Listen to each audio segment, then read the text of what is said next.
దేవుడికి భయపడలేకుండా పోతున్నానని చెప్పి బాధపడలేదు కదా. బైబిల్లో అనేకులు పాపముతో నిబంధన చేసుకున్నారు, వ్యభిచారంతో నిబంధన చేసుకున్నారు, త్రాగుడుతో నిబంధన చేసుకున్నారు, అన్నిటితో నిబంధన చేసుకున్నారు.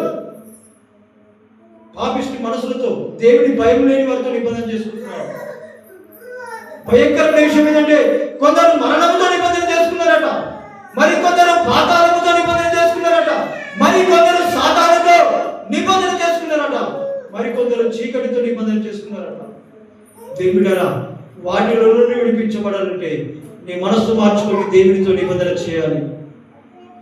నువ్వు దేనికి నిబంధన చేయబడతావో దానికే దాసుడవుతావు అనే విషయాన్ని జ్ఞాపకం చేసుకో.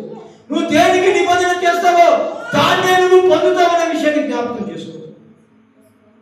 ఈరోజు అనేకులు చాలా మంది దేవునితో నిబంధన చేస్తున్నారు, కానీ ఆ నిబంధనలో నిలబడలేదని చెప్పి దేవుని వాక్యం